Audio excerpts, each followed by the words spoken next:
Thank you, Michelle. Yes, and it's good to see a good crowd here. Yes, hopefully I won't disappoint. It's not my forte speaking, so here we go. Okay, here we are. I'm Tim Croft, volunteer at the State Herbarium, and basically one of my interests has been pre-European vegetation mapping, amongst other things, but it's not going to be about the methodology of actually doing the mapping itself. It's going to be the background information, accumulation, it's going to be the eras, it's also accumulation of knowledge of how the vegetation works, because you can't really map unless you, as much as we can, understand how all the different plant communities over time have sorted themselves out. So here we go. So the first slide is the early navigators. By the first European contact or observation of South Australia's coast was in 1627 with the Dutch East Indies, Tyson, who had the deputy governor of Batavia on board as well, Neutz, and they went along the coast, the southern coast, as far as basically Ceduna. So that was the first, and by about 1700, that's how much of the coast of Australia was known. So it was about 2/3, say, was known by mainly the Dutch. The Torres in the north also came in a bit. And then not much else happened in South Australia's territory until, I guess, Grant and the Nelson saw Mount Gambier and Mount Shank. And then 1802 was sort of the first landfall in South Australia. There was two expeditions independent of each other, two opposing European rivals, the French going from east to west and Flinders, who was going around the coast from west to east. And they didn't know, both were very similar. They were navigating and charting the coast, and both had lots of scientists on board, which is good for us. And they made landfalls. Most of my talk will concentrate on Eyre Peninsula. In fact, virtually all will concentrate on Eyre Peninsula because it hasn't been mapped yet and it's a very interesting area. So basically Flinders made landfall at Memory Cove at least, and also around the coast at Port Lincoln itself as well. And with the first collections of plants that start coming in at that stage, and Michelle touched on that yesterday, saying that we got some collections in from 1802 from Brown. And also there was a landscape artist on board as well, and in the corner there we've got a Westall drawing that he did of up above Port Lincoln, and it's pretty clear there's sheoaks there. Next, after that, the formal settlement happened in 1836, and the explorers came out. One of the important ones was Eyre, who did northern agricultural districts, and also Eyre Peninsula. He sort of did a triangle around Eyre Peninsula. In 1839, he came down the coast, the eastern coast of Eyre Peninsula, and then up the western coast as well. And in 1841, he did this great trek across to Albany as well. And he was really good and useful because he wrote lots of information about that. And here we are. He's sort of reached around Mount Wedge, just northeast of Elliston, and he's describing how he's going through nice grassy country and yeah, not nice, but towards the coast it's sort of salt lakes because of poor drainage, and also scrubby, and then towards the west as well there's all the mallee scrub, but he's found a little gap in between the mallee to the west and the coastal scrub to the east, and has moved through that and found it really nice country. Okay, next we've got Port Lincoln itself was settled in February 1839, and rapidly the settlers explored out. We had Todd, we've got Mawson and Dutton, who all wrote good stuff about what they found around Port Lincoln itself.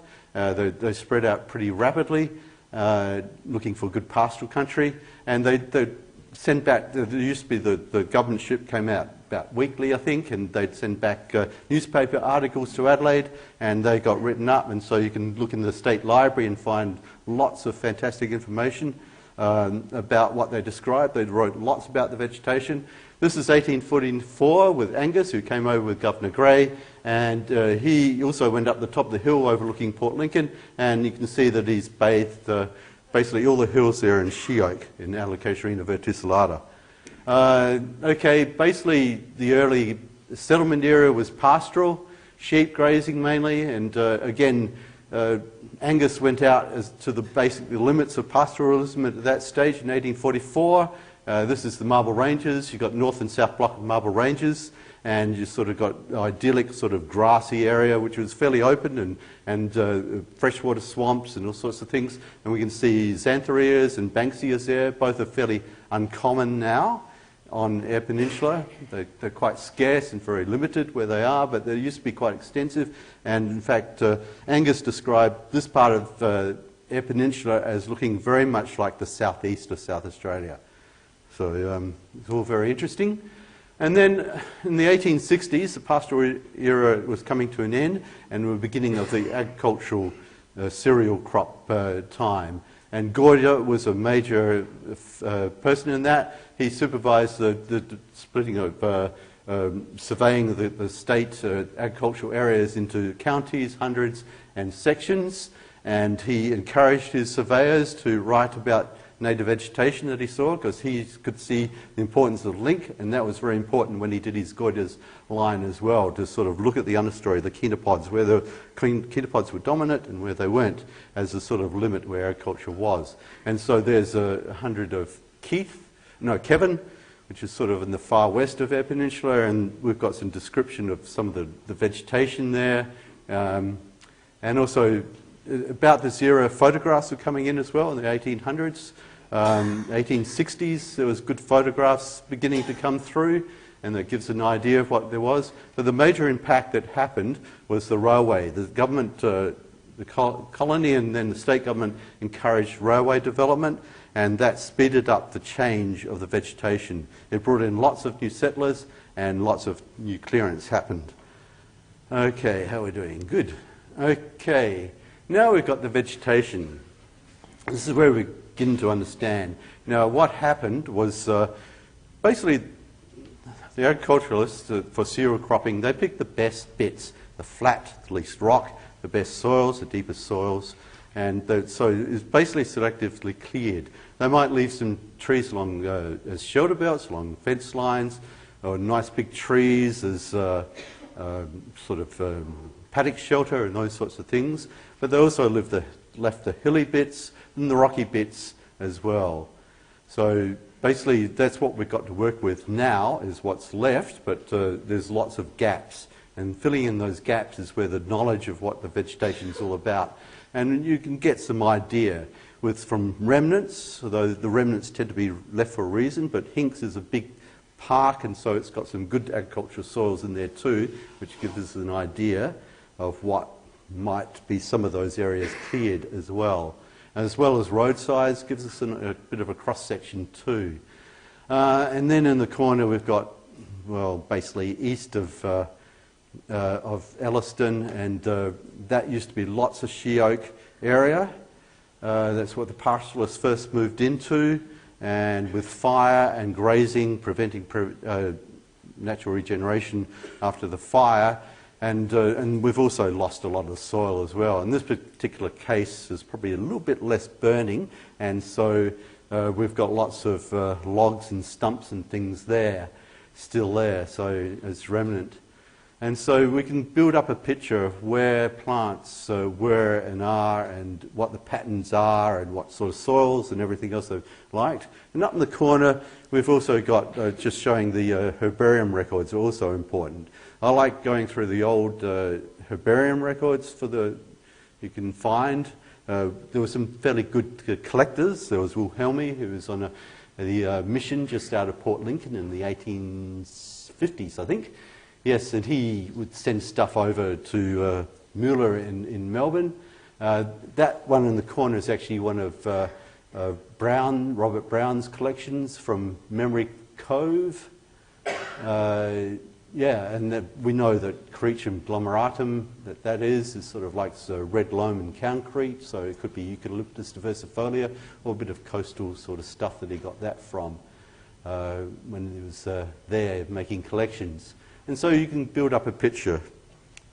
And basically that's what I like doing all the time to get to understand the vegetation. I've been lots of in lots of vegetation all over the state, and sort of build up a picture of, because you get the same old pattern on the same sort of area all the time. And so there's a whole lot of things. In the corner we can see the topography and geology of southern Eyre Peninsula there, with the Copio Hills and the Marble Ranges and that sort of thing. The soils, it all comes down to type of soils. Like that's a good agricultural cropping soil there that we dug a hole in and done a bolus, just wetted up to see what sort of soil it is. It's a good loam soil. It's got depth. There isn't any stone fragments in it. There's not much rock around, and so that's what we've lost most of our vegetation from.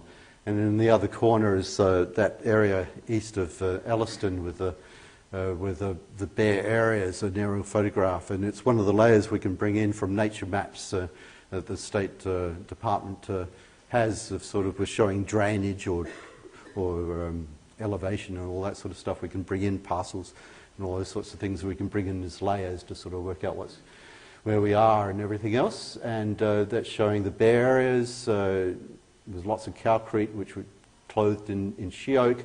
The darker areas are largely Eucalyptus diversifolia mallee, coastal white mallee, and there's also fringes of Eucalyptus porosa there, and you can't really pick it at that scale, but in there are little swales and also areas where there's groundwater, and you've got Eucalyptus Camaldulensis river red gum sort of little clumps there as well.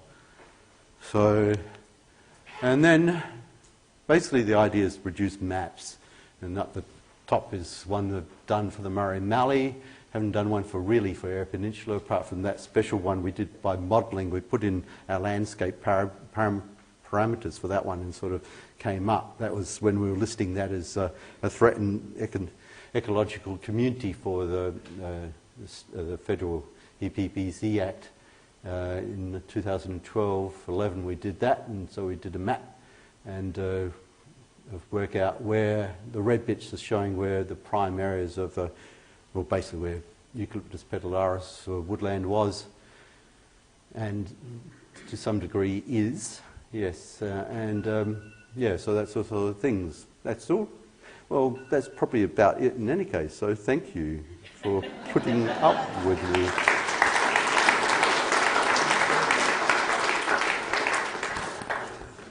Thank you, Tim. You've got time for one or two questions for Tim? Anyone? Hopefully not. Oh, Patrick. Okay, Patrick. So with all that experience of looking at the soils, the landscapes, what was there, all of that stuff, I mean, what are your thoughts on there's moves in the department to be interested in novel ecosystems, systems that have some functions that are putatively related to why things are hanging on there, etc. Yes. My concern is that there's a lot of data, thin evidence around that, but you can pick up functional things and say it's still worth keeping because it's novel or it's bit of justice somehow. Yeah. But from your experience of all this, looking at what was there, I mean, what do you think about the idea of novel ecosystems?